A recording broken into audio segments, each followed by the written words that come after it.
She was 4 months pregnant when her billionaire husband slapped her so hard she hit the marble floor. Blood. On her dress, on the stone, on the hands she pressed against her stomach, praying the baby inside her was still alive. He stood over her, adjusting his cufflinks like nothing happened, like she was a stain he could smooth out. "Get up," he said. "Do not lie there." She had no phone. He locked it in a safe. She had no friends. He cut them off one by one. She had no doctor. He fired the one who documented her bruises. She had no voice. He trained an entire staff to look away. She was alone, completely, totally alone. And then, through the window, headlights. Not one car, a line of them, black sedans, military precision, rolling through a gate that should not have opened, into a property controlled by a man who controlled everything. His security cameras went dark. His radios went to static. His guards stepped back, like the house itself had decided who was allowed in tonight. For the first time in 3 years, Evan Blackwood looked afraid. But here is what he did not know. His wife was not just a waitress from Kentucky.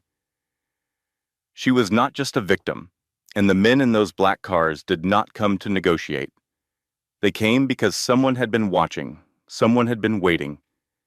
And tonight, she finally said the one word that changed everything, the truth. This story carries a message that matters. No amount of money can silence the truth forever. No mansion is big enough to hide what happens behind closed doors. And sometimes the bravest thing a woman can do is not fight back. It is simply to speak. One word, one truth, one moment of refusing to stay silent. That is where freedom begins. If this story moved you, if it reminded you of someone you know, or if you believe that stories like this deserve to be heard, tap that like button. Drop a comment and tell me, what moment hit you the hardest? Share this with someone who needs to hear it today. And if you have not already, subscribe and turn on notifications so you never miss a story that matters. The slap echoed down the marble hallway like a gunshot wrapped in silk. Lily Blackwood went down hard. Her knees hit the floor first, then her palms, and the cold stone sent a shock through her body that had nothing to do with temperature. Her hands flew to her stomach before she even understood why. She was 4 months pregnant, and the pain was not in her cheek where his hand had landed. It was lower, sharp, frightening, wrong. "Get up," Evan Blackwood said. His voice was controlled, measured, the kind of voice he used when donors were watching, when cameras were near, when the world needed to believe he was the man on the magazine covers. "Do not lie there," he said. Lily tried to inhale. It came out as a rasp, thin and broken. Her vision blurred at the edges. Above her, the chandelier threw patterns across the ceiling like scattered diamonds, and for one absurd moment, she thought how beautiful the light was in a house that had become her prison. Evan stepped over her like she was a dropped napkin. Under the chandelier, he looked flawless. Tailored shirt, cufflinks that cost more than her childhood home, hair still perfect from the charity dinner downstairs where he had smiled at 300 people and told them he believed in building a better world. His knuckles were red. He crouched beside her, just enough to put his face near hers. Close enough that she could smell his cologne, the wine on his breath, the sharp edge of something chemical underneath it all, something rotten. "You are going to ruin my life," he murmured. "You think you can fall apart in my house? With my name?" Another wave of pain twisted through her abdomen. Lily curled on her side, both hands pressed against her belly, shielding the one thing in this house that was still hers. Evan's eyes snapped to her hands, and something flickered across his face. Fear. Quick, ugly, selfish. Not fear for the baby. Fear for what a baby's injury might cost him. "Stop that," he hissed. "Stop acting fragile. You wanted this." At the far end of the corridor, a maid stood frozen with a silver tray. Young, maybe 22, her eyes wide with the particular horror of watching something you cannot stop and cannot unsee. Lily met her gaze, begging without words, "Please, see me. Help me." The maid looked away. Evan straightened his cuffs. He always did that after. Like the violence was a wrinkle he could smooth out, a stain he could press flat with expensive fabric and practiced hands. "You are going upstairs," he said. "You are going to sleep, and tomorrow you will smile. Tomorrow." The charity photos, the speeches. Lily beside him, in a gown that hid everything, pouring champagne for strangers the way she used to pour iced tea as a waitress in Bardstown, Kentucky. Except now the tips were replaced by silence. The smiles were replaced by bruises. And the girl who once laughed at a counter while a stranger ordered pancakes was buried so deep inside this marble house that sometimes Lily wondered if she had ever existed at all. She pressed her forehead to the cold floor and felt something warm between her thighs. Not much, just enough to make her stomach drop. Not now, she thought. Please, not now. Evan's phone vibrated. He glanced at the screen, ready to dismiss it the way he dismissed everything that did not serve him. Then his face changed. "What do you mean the gate opened?" He snapped into the phone, walking toward the front windows. "No, I did not authorize anyone. Who gave the clearance?" Lily dragged herself up on one elbow and followed his stare through the tall windows that overlooked the front drive. Headlights. Not one car, a line of them, black sedans, evenly spaced, turning into the property with military precision. No sirens, no flashing lights. Just a slow, confident approach that said more than any siren ever could. Evan went still. "How many?" he asked into the phone. Whatever the answer was, his jaw tightened until the bone showed through skin. "That is not possible," he muttered, but his hand trembled around the phone. The first sedan reached the iron gate. It did not stop. The gate began to swing inward on its own, as if the house itself had decided who was allowed in tonight. Lily's skin went cold. In 3 years of marriage, she had learned one absolute truth about this house. Evan controlled everything: locks, cameras, staff, her phone, her doctor, her food, her sleep. Nothing moved in this estate without his permission, until now. Evan turned on her, eyes hard. "You did not," he said. Lily swallowed. "I could not," she whispered. And it was true. Her phone had been locked in the kitchen safe since the day she told him she was pregnant. He called it protection. He called it peace. What it meant was that she could not call anyone. Not a friend, not a doctor, not the police, not even her own mother's grave to whisper that she was sorry for the choices she had made. But someone was here. Someone had come. And Evan Blackwood, who controlled everything and everyone, could not stop the gate from opening.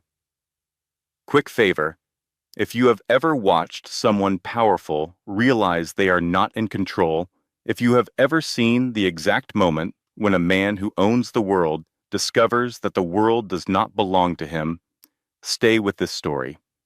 Because what happened next changed everything, not just for Lily, for everyone in that house, and for the woman sitting on a bed in a Park Avenue apartment, holding a pregnancy test that was not real, waiting for a phone call that would never come. 3 years earlier, Lily Carter was the kind of tired that coffee could not fix. She worked the morning shift at Rosie's Diner in Bardstown, Kentucky, a place where the vinyl booths were older than the customers and the tips averaged $4 if you smiled hard enough. Lily smiled hard enough.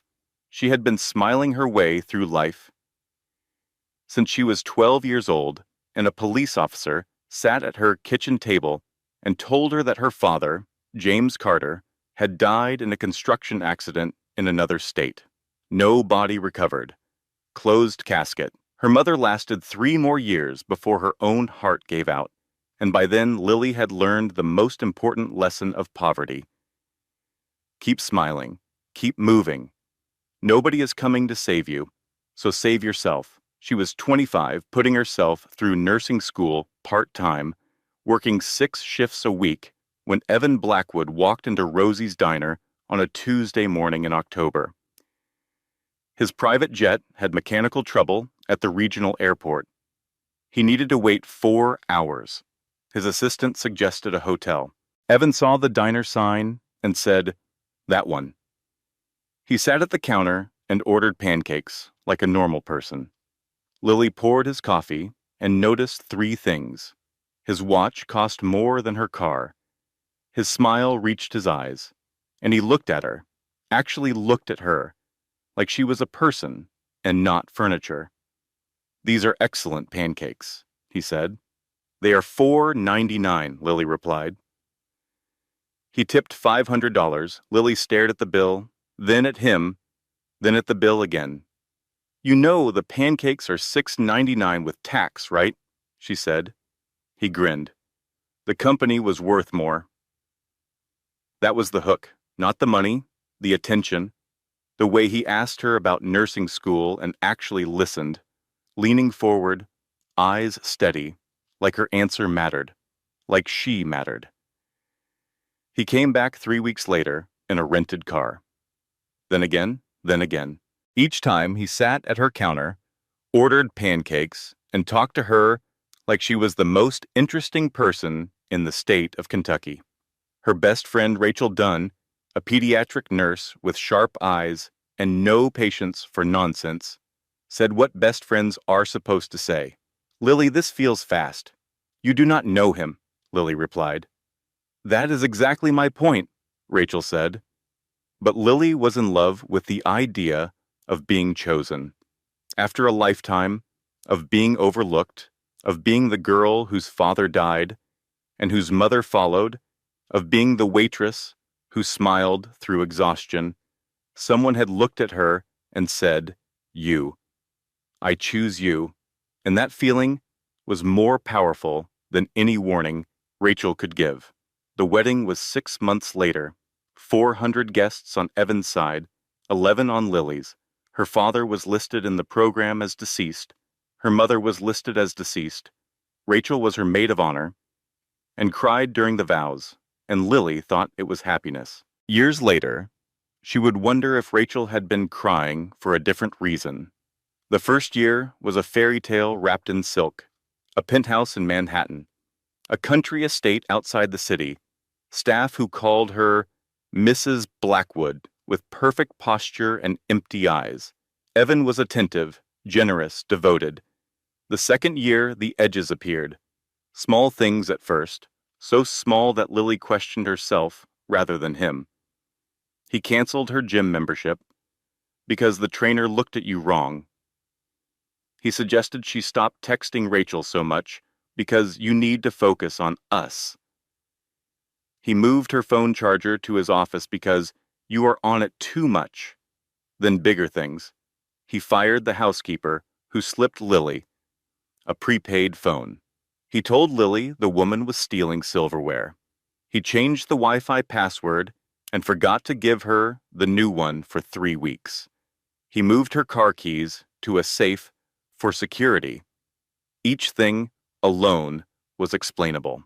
Together, they formed a cage so slow and so precise that Lily did not realize she was locked inside until the door was already shut. The first hit came in their 3rd year, a charity gala. Lily talked to a waiter for 2 minutes about the appetizers. Evan waited until they were home. Then he shoved her into a wall and told her she had embarrassed him. He apologized with a $40,000 bracelet from Tiffany's. "I lost my temper," he said, eyes wet, voice breaking. "It will never happen again. You know I love you." The bruise lasted 2 weeks. The bracelet sat in a safe, cold and heavy, a monument to the price of silence, and Lily made the bargain that millions of women have made before her. She traded the truth for stability, pain for comfort, her voice for a roof over her head. When she found out she was pregnant, she believed the lie every abused woman tells herself. A baby will change him. Evan's reaction? Good. Now you have a reason to stay home. He locked her phone in the kitchen safe. For her peace, he said. He replaced her doctor with his own. He told the staff that Lily was fragile, emotional, not to be disturbed. He built a nursery that cost more than most houses, and stood in it with his hand on her belly, like he was posing for a photograph, and Lily smiled. Because that is what she had always done. Smile through the pain, smile through the fear, smile until someone finally looked close enough to see that the smile was a scream. Nobody looked. Not until the night the black cars came. The first clue came wrapped in tissue paper, inside a Tiffany's bag that was not meant for her. Lily found it in Evan's coat pocket 3 weeks before the charity gala. A receipt for a diamond necklace. $28,000.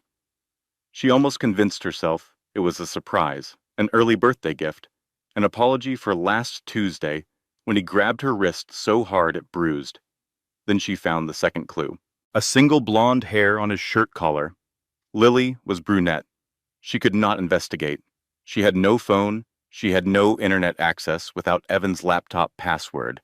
She had no car keys. She had no friends left close enough to call, because Evan had systematically severed every connection she had, wrapping each cut in the language of love and protection.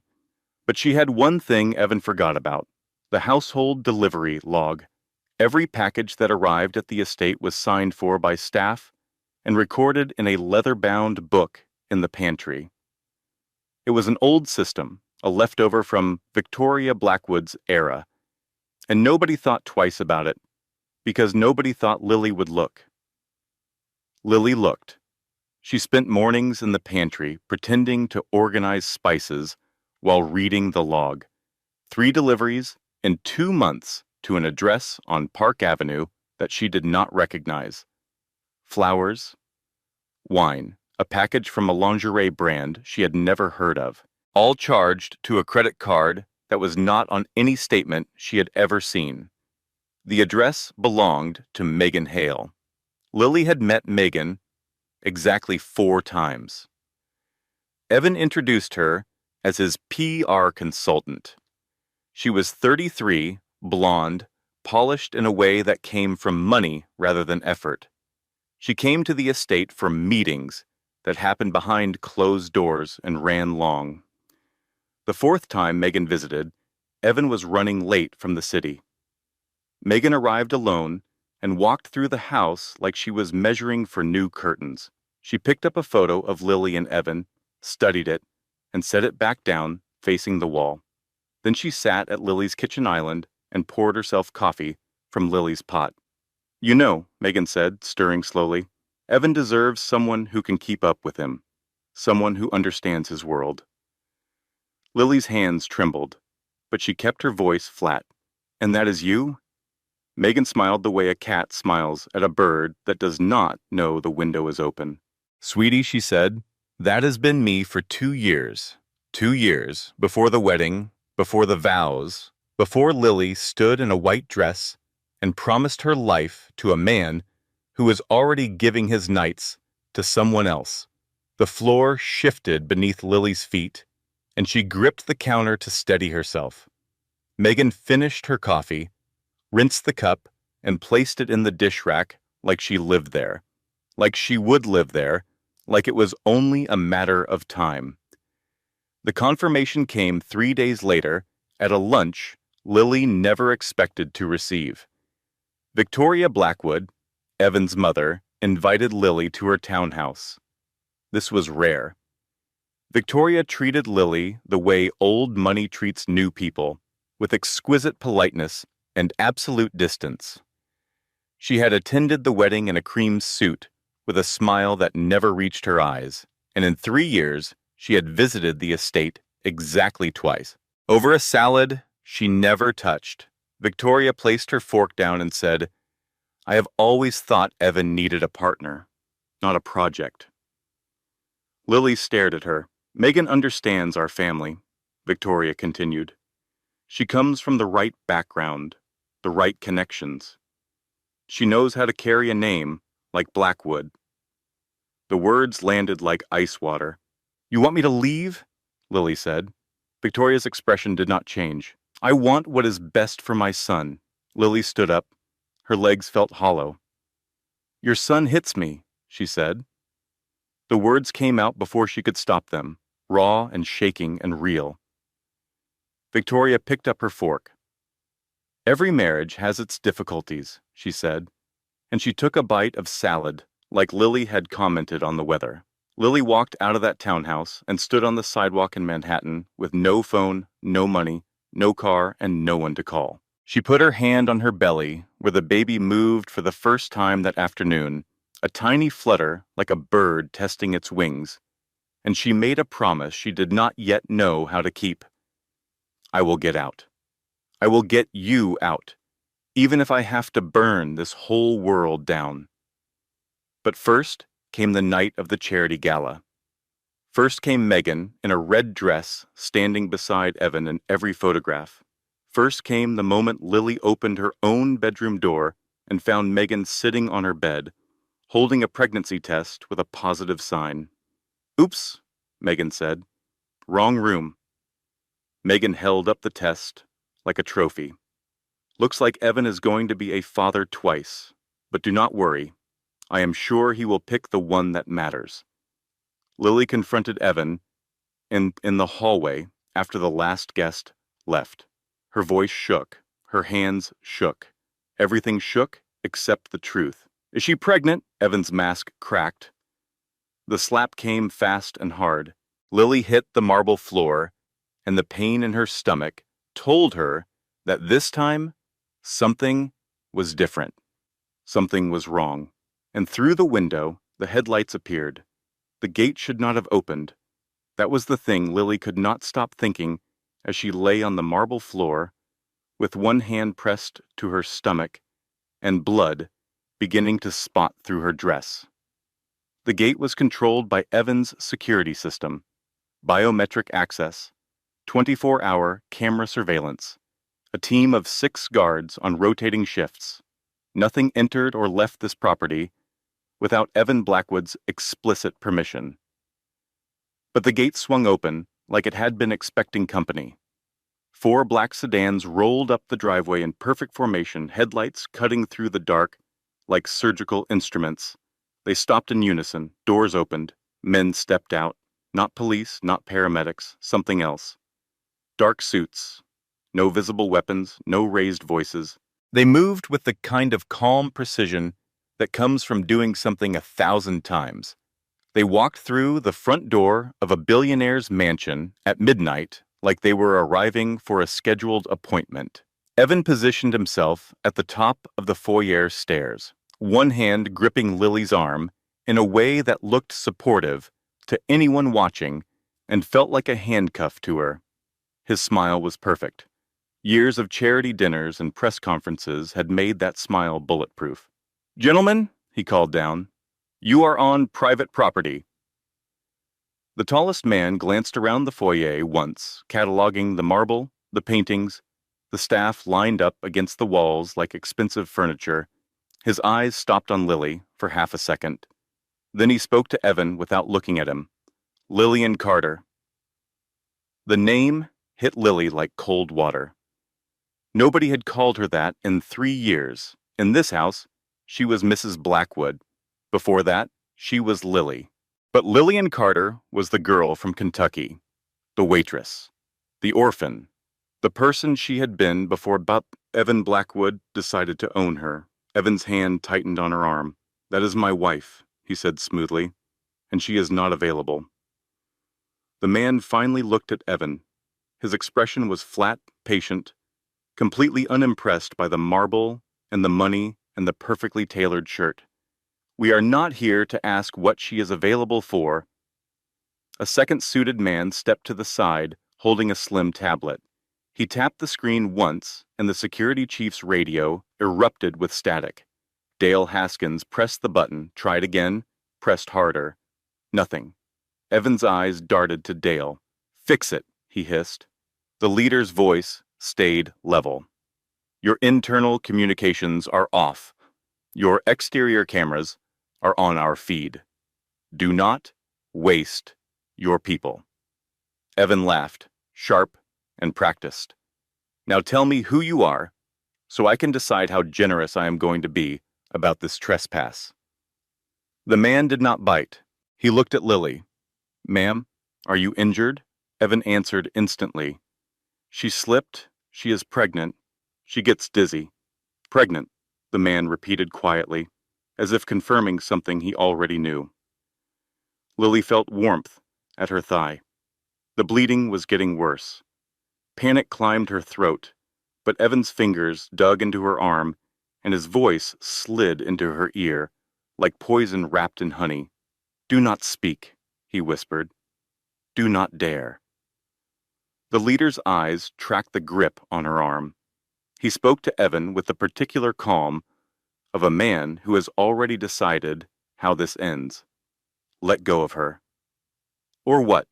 Evan said. Or you will do it in front of witnesses.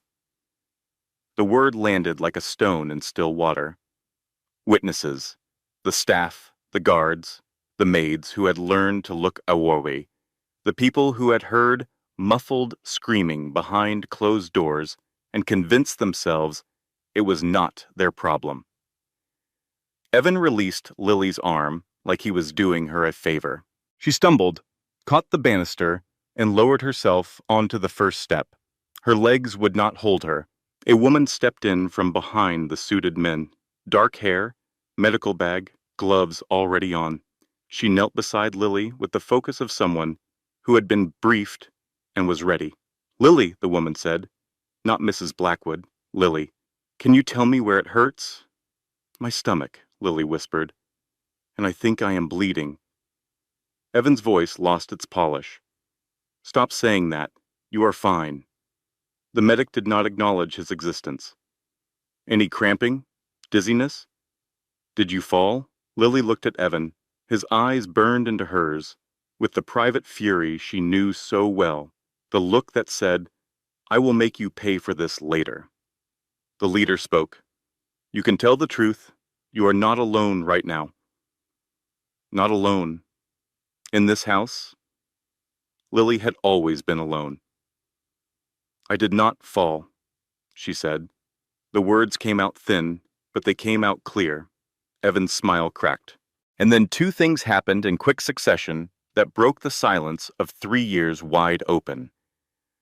Dale Haskins, the security chief, a man who had watched and documented and stayed quiet through every locked door and muffled cry, said in a voice that shook, He slapped her. I saw it. And the young maid at the end of the hallway, the one who had looked away 10 minutes ago, whispered, He slapped her. Evan's head snapped toward the maid. I pay you, he said. His voice was low and dangerous and stripped of every pretense. The leader cut in, calm and precise. Threaten another witness and you will find out what it feels like to lose control of a room. The medic pressed a device to Lily's abdomen. Static first, then a sound, fast, rhythmic, unmistakable. A heartbeat, tiny and rapid, like a tapping finger. Lily's eyes filled instantly. Strong, the medic said.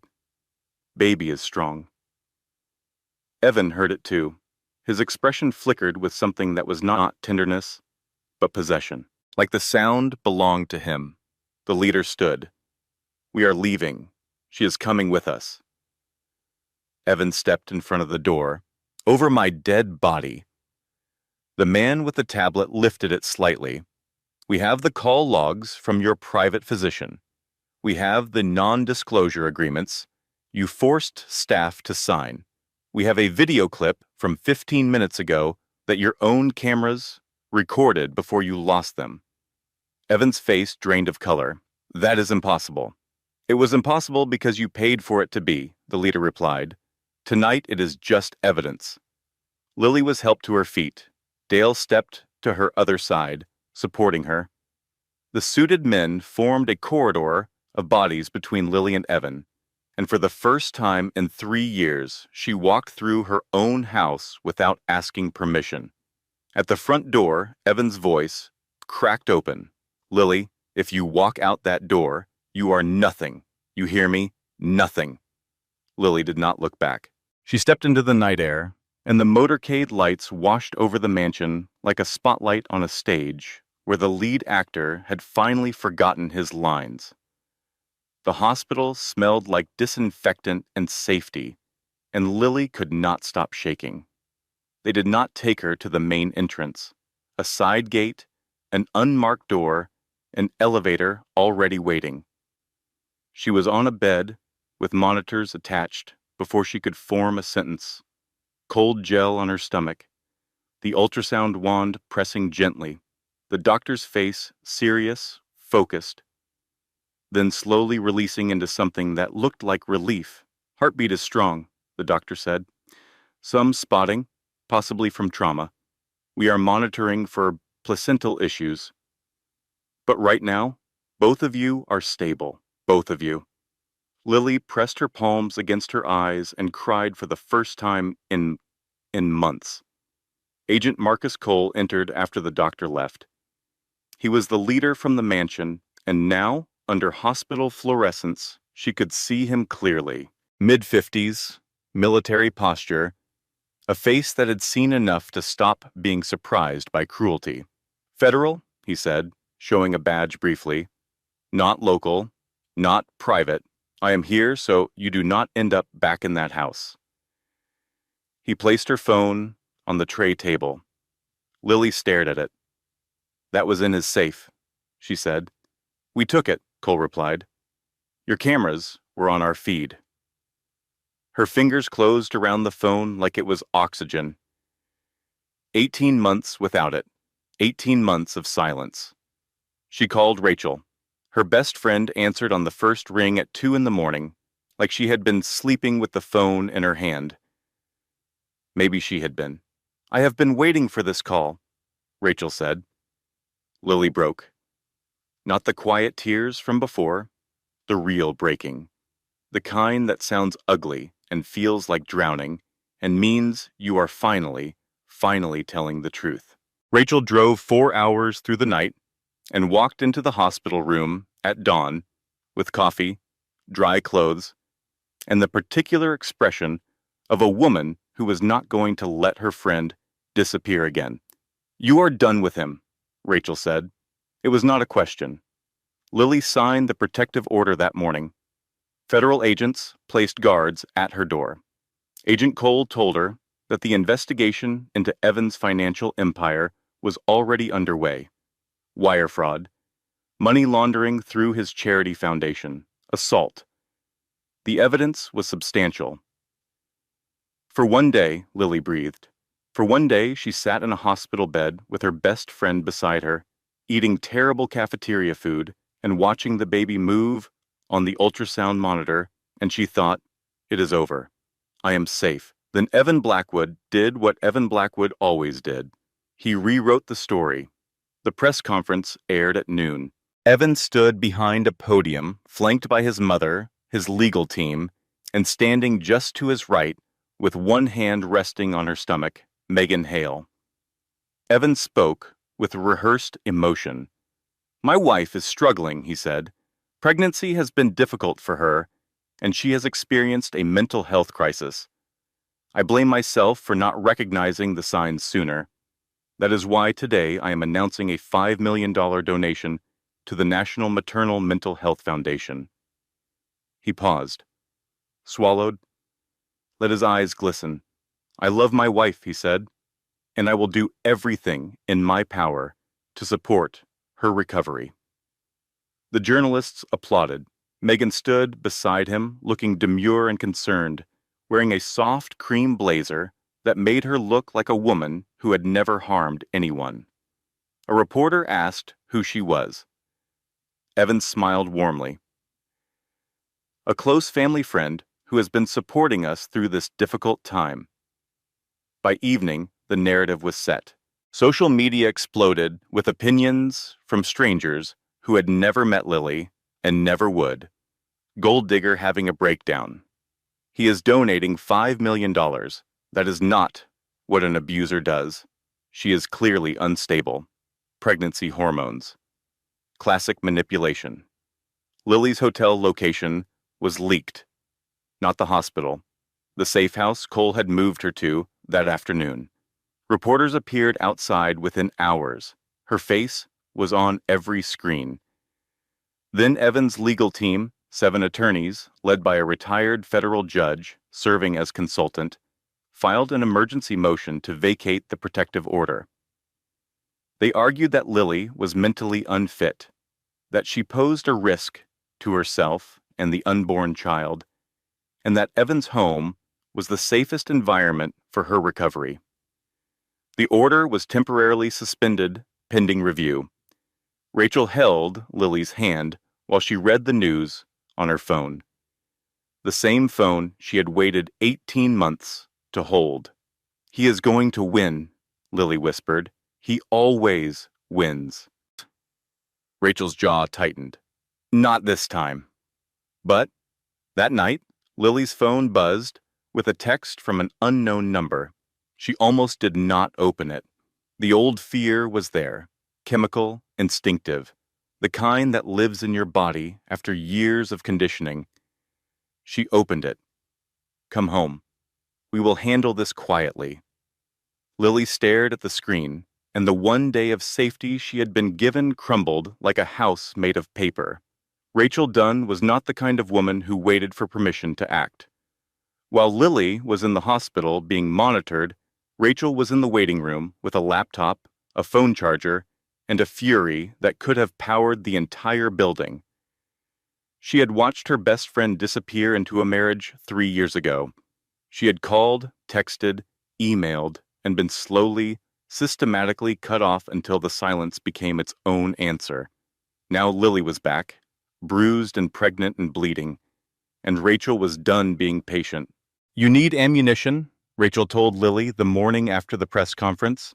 "Not just legal, public. Evan rewrote the story. We need to rewrite it back." Rachel started where any good investigator starts. She followed the money and the ego. Megan Hale's social media was a goldmine of carelessness. Instagram posts geotagged at Evan's Aspen vacation house on Christmas Eve while Lily was home alone. A dinner photo at a restaurant where the reservation was under the name Blackwood. A snapshot of a wine glass on a private jet that matched the interior of Evan's Gulfstream. Timestamps, locations, patterns. But Rachel's real breakthrough came from a phone call. Dr. Nora Sinclair was the OBGYN who had treated Lily during her first trimester before Evan replaced her with his own doctor, a man named Dr. Feldman, who asked no questions and documented nothing. Dr. Sinclair had been fired from the hospital where she practiced after Evan made a call.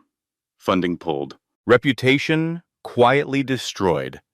Rachel found her working at a community clinic 40 minutes outside the city. She walked in without an appointment, sat down in the lobby, and said, "I am Lily Blackwood's best friend, and I think you kept copies of everything." Dr. Sinclair stared at her for a long time. Then she closed the office door. She had kept everything. Every photograph of every bruise she had documented during Lily's visits. Every note about injuries that did not match the explanations given. Every page of the medical record Evan had tried to bury. And one thing more. A recording. Dr. Sinclair had made it on her phone during the visit when Evan came in unannounced and demanded that she change the medical notes. His voice was clear on the recording. "You write what I tell you to write," Evan said, "or I will make sure you never practice medicine again." Rachel held the phone and listened to that recording 3 times. Then she looked at Dr. Sinclair. "You are going to testify," Rachel said. "I know," Dr. Sinclair replied. Agent Cole arranged the interview. Not tabloid, not a morning show that would edit for drama. A journalist named Claire Weston, known for investigative pieces that changed policy and ended careers.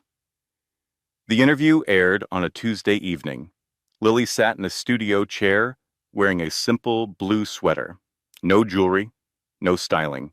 She spoke the way she had always wanted to speak, clearly, chronologically, without performing grief for an audience. She talked about the first shove, the isolation, the locked phone, the staff who were forced to sign non-disclosure agreements, the pregnancy test Megan waved like a flag. Then Dr. Sinclair's records were presented.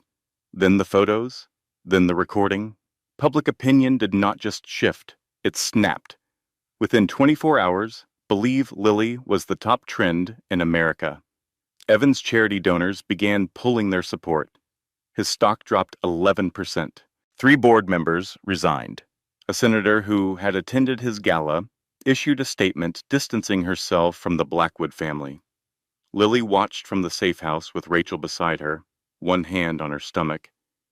And for the second time in a week, she allowed herself to think, maybe this is over. Rachel squeezed her hand. He is done, Lily. It is finished. 48 hours later, everything collapsed. The first hit came on television. Megan Hale held a press conference of her own. She was tearful, composed, and devastating.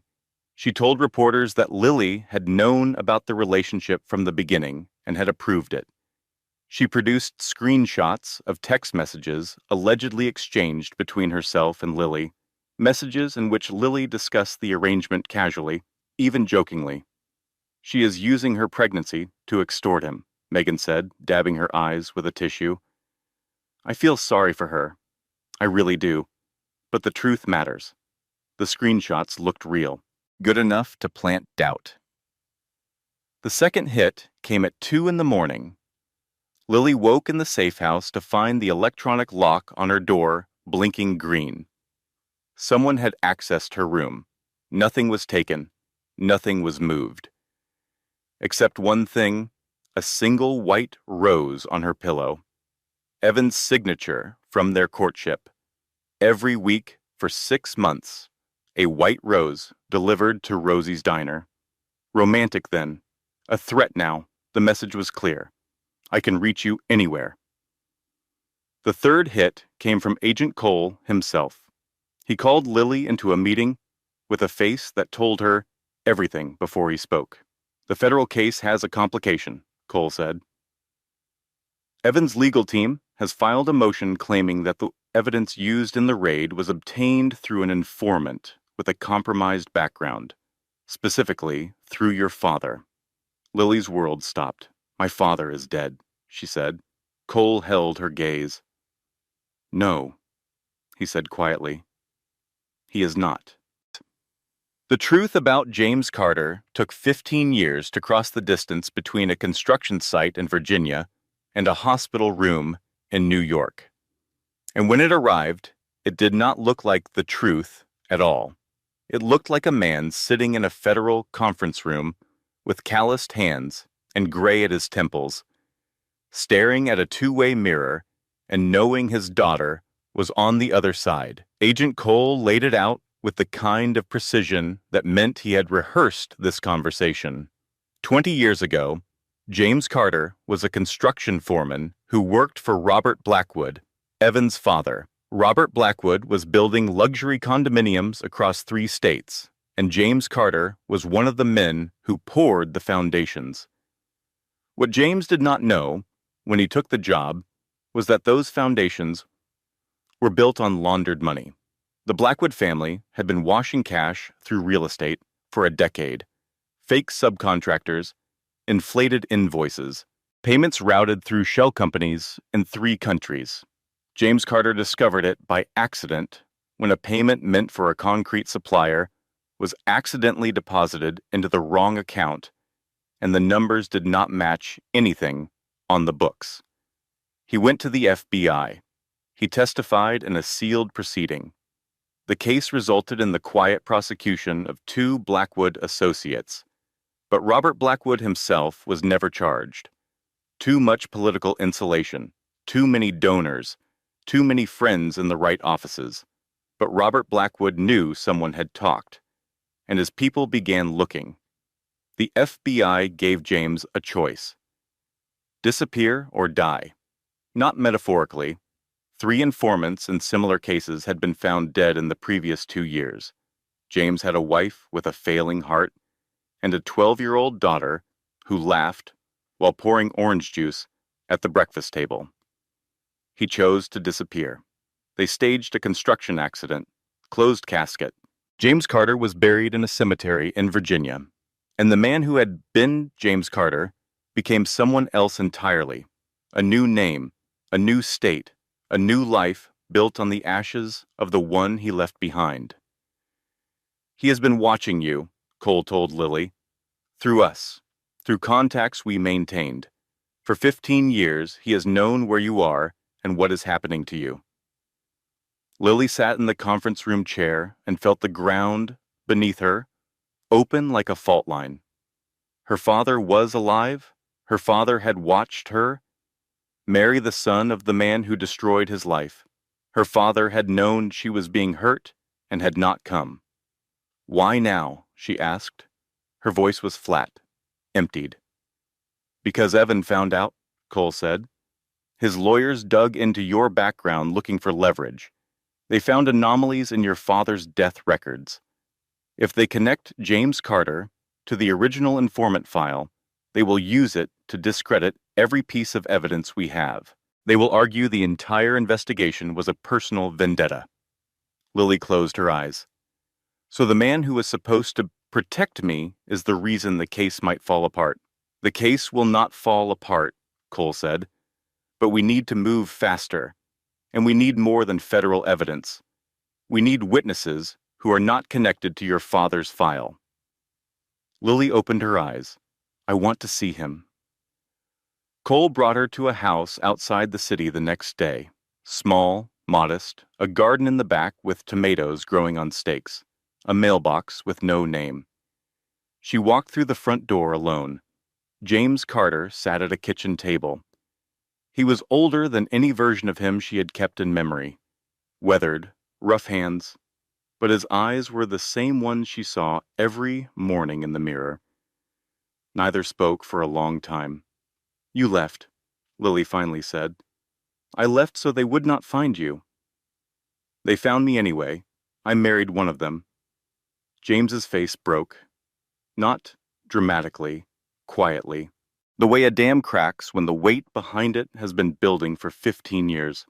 I know, he whispered, and I could not stop it without exposing you. You could have told me. You were 12, then you were 18, then you were in his house, and moving too fast would have put you in more danger. More danger, Lily repeated, than a husband who hits me. The silence that followed was the loudest sound Lily had ever heard. James reached into his pocket and pulled out a photograph. Lily's first-grade school picture, curly hair, gap-toothed smile, crayon stains on her collar. The edges were worn soft from years of being held. Every day, he said. I carried this every single day. Lily looked at the photo, then at her father, then at her own swollen stomach, where the baby kicked once, hard, like punctuation. Your grandchild, Lily said. She is strong. James's eyes filled, like her mother. Lily sat down across from him. She did not hug him, not yet. That would take time. Maybe a long time. Maybe longer than either of them had. But she did not leave. And sitting in that kitchen, with 15 years of silence between them, Lily felt something she had not felt since the night the black cars came. Not safety, not forgiveness. Something colder and more useful. Clarity. She knew what she had to do. Lily stopped waiting to be rescued. She started with Megan's lie. The fake text messages Megan had presented to the public, the ones that supposedly showed Lily approving the affair, had one fatal flaw that nobody had noticed because nobody knew the thing Lily knew. She called Claire Weston. The texts are fake, Lily said. And I can prove it, because I never had a phone. Evan locked it in a safe 18 months ago. Check my carrier records. My number has 0 outgoing messages for a year and a half. Those texts were sent from a device that does not belong to me. Claire checked. The phone records confirmed it. The device that supposedly sent the messages was registered to a prepaid number purchased at a convenience store in New Jersey 3 weeks before Megan's press conference. It had never been in Lily's possession. Claire published the expose that evening. The headline was simple and devastating: fabricated. The word that destroyed Megan Hale's credibility in a single news cycle. But Lily was not done. She called Dale Haskins. Evan's former head of security had quit the morning after the motorcade. He was living in a one-bedroom apartment in Queens, unemployable and drinking too much, haunted by 3 years of footage he had watched and done nothing about. Dale, Lily said, you saw everything. 3 years of cameras, logs, visitor records. You know where the real files are? Dale was quiet for a long time. He will destroy me, he said. He is already destroying himself, Lily replied. You just have to tell the truth before he buries it. Dale agreed. He turned over backup security footage from a private server that Evan's technical team did not know existed.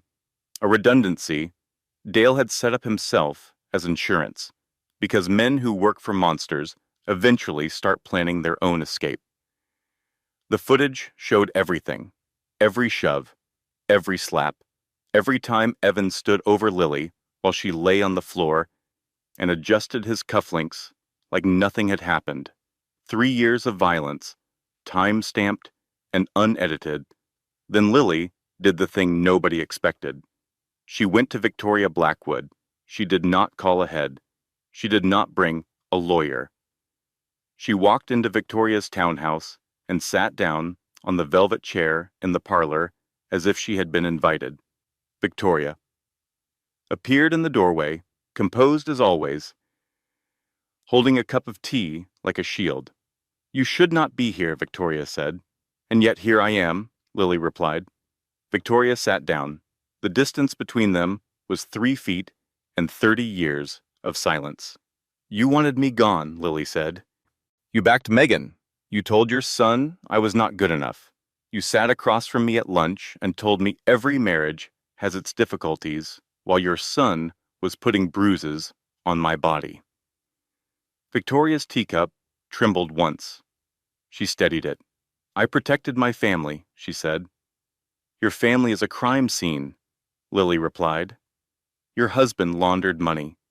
Your son beats women, and you sat at charity lunches pretending the Blackwood name meant something other than violence. The air in the room changed. Victoria set her teacup down. If Evan goes to trial, Lily continued, every closet opens, every secret, including yours. The donations that were not donations, the accounts that were not accounts, the foundation that was never really a foundation. Victoria's face did not move, but her eyes did. Something shifted behind them: fear, calculation, or something older and more tired than either. What do you want? Victoria asked. Testify, Lily said. Against your own son. Tell the truth about what this family is. The silence lasted long enough for Lily to hear the clock on the mantel tick 4 times. Victoria looked at her. You are not the girl from the diner anymore. No, Lily said. I am not. And because Lily had saved the most important move for last, she played it on the way out. She had Rachel investigate Megan's pregnancy claim. Rachel, the pediatric nurse, had been bothered by something from the beginning. Megan's timeline did not add up. She claimed 4 months pregnant but showed no physical changes consistent with that stage. Her public appearances showed no modification to her habits, and a source at the clinic Megan had visited confirmed what Rachel suspected. Megan was not pregnant. She had never been pregnant. The pregnancy test she had waived in Lily's bedroom was purchased online. A prop, a weapon designed to break Lily at her most vulnerable moment. When Agent Cole confronted Megan with the medical records, she did not hold together. The polished composure cracked like cheap glass. She screamed at the agents. She threw a glass of water across the table, and then she said the sentence that ended Evan Blackwood's defense. He told me to do it. He planned the whole thing. He said if she thought I was pregnant, she would leave on her own and he would not have to. She stopped. But everyone heard what she did not finish. The courtroom was full, and the silence had weight. Evan Blackwood sat at the defense table in a suit that cost more than most people earned in a month. His hair was perfect. His posture was controlled. His lawyer had coached him on expressions, on where to rest his hands, on when to look at the jury with the right mixture of concern and dignity. But the suit could not hide what was happening, and no amount of coaching could prepare him for what walked through those doors. The prosecution called Dale Haskins first. Dale took the stand looking like a man who had not slept in weeks, which was accurate. He had left behind a career, a pension, and the carefully constructed denial that had allowed him to watch a woman be abused for 3 years and do nothing. Mr. Haskins, the prosecutor said, in your role as head of security for the Blackwood estate, what did you observe regarding the defendant's treatment of his wife? Dale swallowed. I observed physical violence on multiple occasions, slapping, shoving. On at least 2 occasions, I heard what I believed to be objects being thrown. And did you report this? No? Why not? Dale looked at Evan, then at the floor. Because Mr. Blackwood made it clear that my employment depended on my silence. I signed a non-disclosure agreement. I was told the cameras were for security, but certain footage was routinely deleted on his orders. Certain footage that showed him hurting her. The backup security recordings played on the courtroom screens. There was no ambiguity, no room for interpretation. Evan Blackwood hitting his pregnant wife, Evan Blackwood standing over her while she lay on a marble floor, Evan Blackwood adjusting his cufflinks and walking away. The jury watched in silence. One woman in the back row put her hand over her mouth. Dr. Nora Sinclair took the stand next. She presented 3 years of medical documentation, photographs of bruises on Lily's arms, ribs, and back, notes detailing injuries inconsistent with the explanations provided, and the recording of Evan threatening her career. The defense attorney tried to discredit her. Doctor, is it not true that you were terminated from your position at the hospital? Yes, Dr. Sinclair said. Because your client made a phone call. The courtroom stirred. The judge called for order.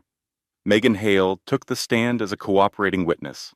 Her immunity deal required full disclosure, and the woman who had walked through Lily's house, measuring for new curtains, now sat in a witness chair and dismantled every lie she had ever told.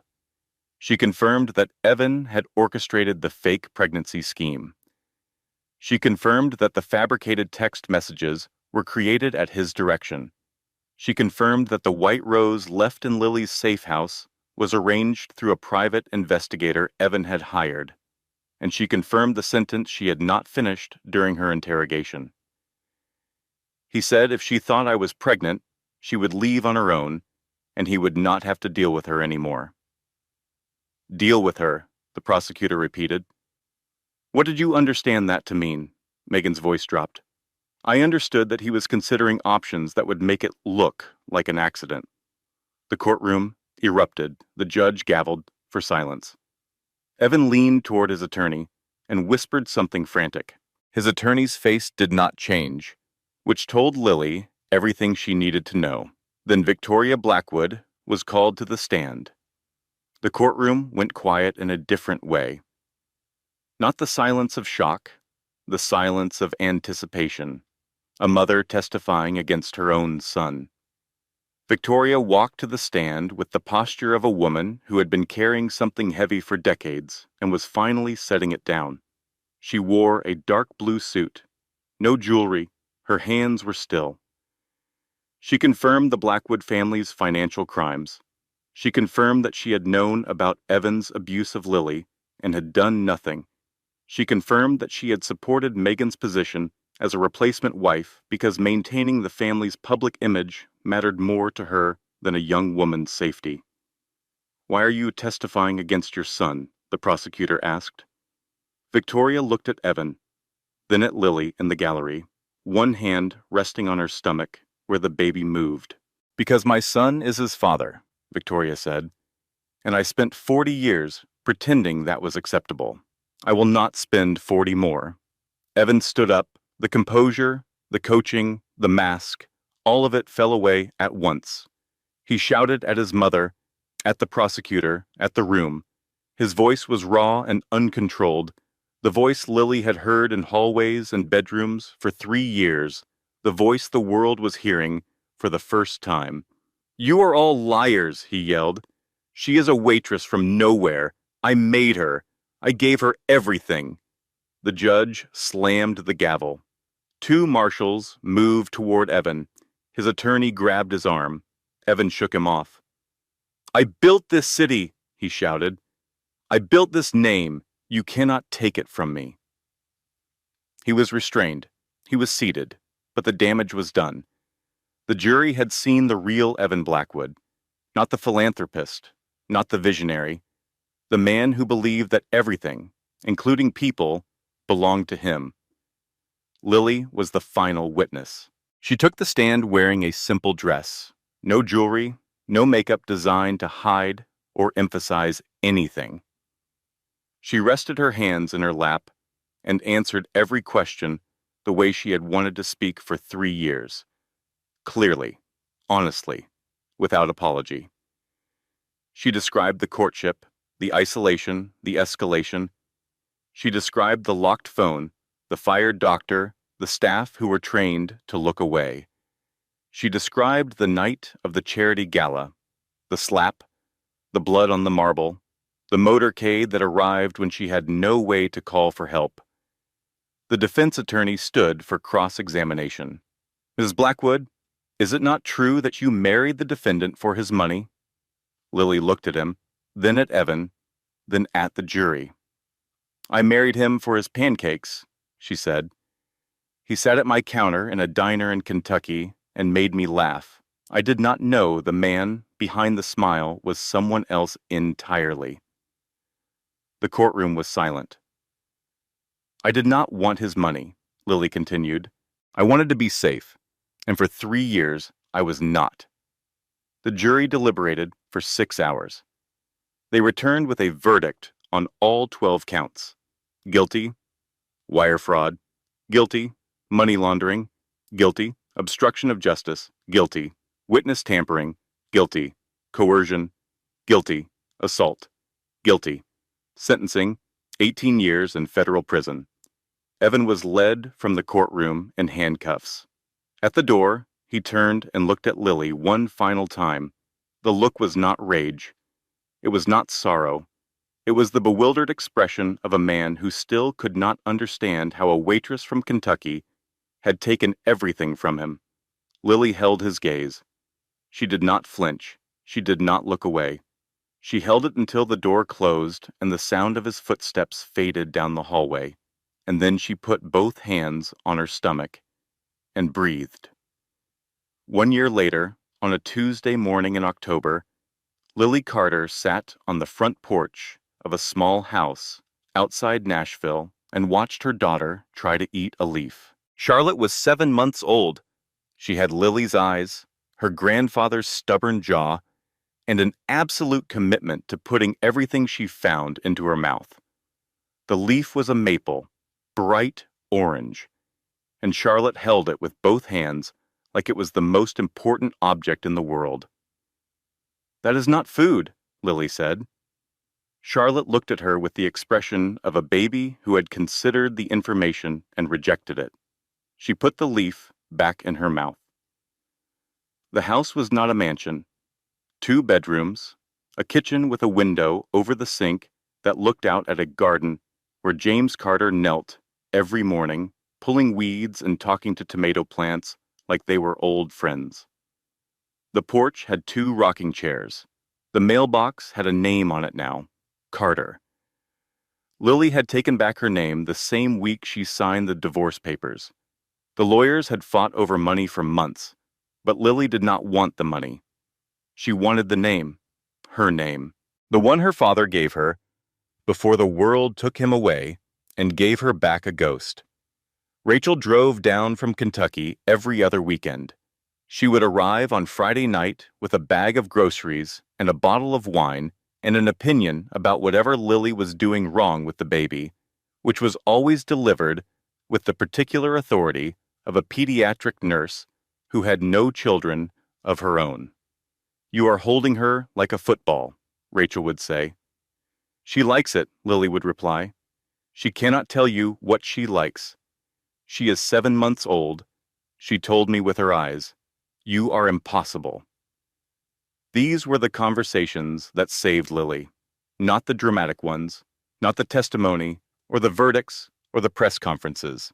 The small ones, the Tuesday morning ones, the arguments about leaf eating and baby holding and whether sweet potato or butternut squash was the correct first food. Here is something Lily learned in the year after she left the mansion. Healing does not look like the movies. There is no montage, no moment where the music swells and everything is suddenly fine. Healing looks like waking up at 3 in the morning because the baby is crying and realizing that the sound does not make you afraid. It looks like leaving the front door unlocked and not checking it 5 times. It looks like laughing at something small and noticing, halfway through the laugh, that your body did not tense first. It looks like a Tuesday, and then another Tuesday, and then enough Tuesdays that the old life starts to feel like a story that happened to someone else.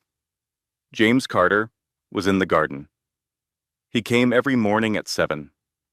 Some days they talked, some days they sat in silence. Some days Lily was angry, and she told him so, and he listened without defending himself, because he understood that a 15-year absence cannot be explained away, only endured. "I am not ready to forgive you," Lily told him once, standing in the kitchen with Charlotte on her hip. "I know," James said, "but I am glad you are here." "I know that too." It was not a reconciliation. It was a construction project, slow, careful, built one honest conversation at a time, with the understanding that some foundations take years to set properly. Carter House opened in the spring. Lily and Rachel built it together, a nonprofit that helped women leaving abusive marriages, legal resources, housing assistance, job placement, counseling, a phone line staffed by volunteers who answered on the first ring because Lily knew what it felt like to call for help and hear nothing. They named it Carter because the name meant something now, not the man who disappeared, the woman who came back.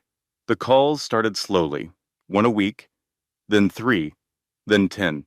Women from small towns and big cities, women with money, and women without. Women who whispered because they were calling from bathrooms while their husbands slept in the next room. Every call was different. Every story had the same architecture. Love that became control. Control that became violence. Violence that became silence. And then one day, one moment, one breath that said, "I cannot do this anymore." Lily answered as many calls as she could. Rachel handled the logistics. James built shelves and fixed faucets at the transitional housing unit because he was good with his hands and needed to be useful in a way that did not require words. Dale Haskins sent a card when Charlotte was born. Inside, in handwriting that shook, "She deserves better than what I stayed silent for. I am sorry." Lily put the card in a drawer. She did not write back. She was not ready, but she did not throw it away. Victoria Blackwood sold the estate. The mansion where Lily had bled, on marble floors, was purchased by a tech company and converted into office space. Victoria donated most of the proceeds to domestic violence organizations, including Carter House. She made no public statement. She moved to a small apartment and disappeared from the social world she had spent 40 years performing for. Sometimes Lily thought about Victoria sitting alone in that apartment and felt something complicated, not sympathy, not forgiveness, something in between that did not have a name. Megan Hale served 8 months in a minimum security facility for fraud and obstruction. After her release, she vanished from public life entirely. No social media, no interviews, no cream blazers and carefully staged press conferences. Just silence. Lily did not think about her often. When she did, it was with the detached curiosity of a woman looking at a scar that no longer hurts. Dr. Nora Sinclair reopened her medical practice. Her first patient in the new office was a young woman with bruises on her forearms who said she fell down the stairs. Dr. Sinclair handed her a card for Carter House and said, "Whenever you are ready, there is no rush." The young woman took the card. On a Tuesday evening in October, exactly 1 year after the trial, Lily put Charlotte down for a nap.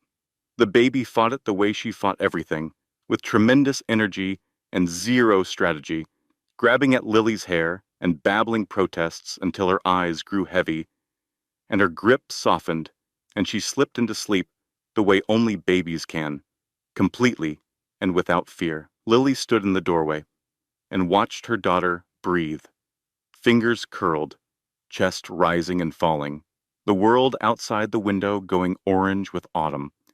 She thought about the marble floor, the chandelier light, the sound of a slap in an empty hallway.